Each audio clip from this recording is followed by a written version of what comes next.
Good morning, everyone, and happy Wednesday. My name is Park Ranger Jim Hollister at Minuteman National Historical Park. Now, within the park boundary, we have many historic homes, 11 of which we call witness houses. These are houses that have some direct connection with the events of April 19th, 1775. So on this very first Witness House Wednesday, I am standing in front of the Colonel James Barrett house in Concord.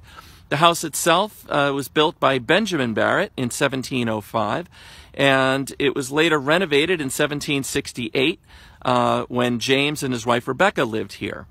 Now, it's very hard to tell the story of April 19th without talking about what happened here at this house.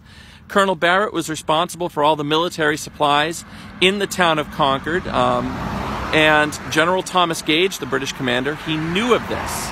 And when he sent 700 soldiers out to Concord on that morning of April 19th, they had orders to search this house. Now, when they arrived in Concord, they dispatched Captain Lawrence Parsons of His Majesty's 10th Regiment of Foot with 7 companies of light infantry, 230 men, for that purpose. Now, Captain Parsons left 3 companies behind to guard his line of retreat at North Bridge and pressed on with the remaining 4 companies, 130 men, to search this house. Now, there are so many stories we can tell, but I'm going to focus on the account of Mary Prescott Barrett, Colonel Barrett's daughter-in-law, in an interview she gave to the historian Lemuel Shattuck in 1831. Now, according to Mary Prescott, the family was up very early on that morning, and any supplies that were left in the house, they were quickly loading into ox carts here in front of the house, and the carts were being driven down the road as quickly as possible, where the supplies were then hidden in the woods and covered in pine boughs.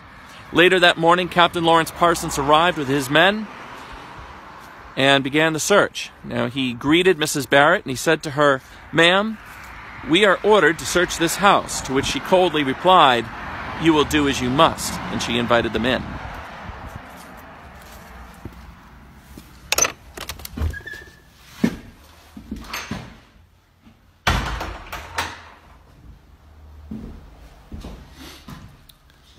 Now, you can imagine the scene. The soldiers are going all over the property and even in the house itself, down in the basement and in all the rooms and chambers, even in the attic, looking for military supplies, while Rebecca sat here stone-faced with the officers. She must have been very nervous. Now, having been up all night and marched many miles, the officers were hungry, so they called for breakfast. And Rebecca brought over some bread, cheese, and milk to refresh them.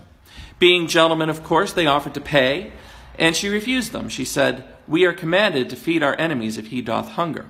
But they insisted, and they even threw some coins into her lap.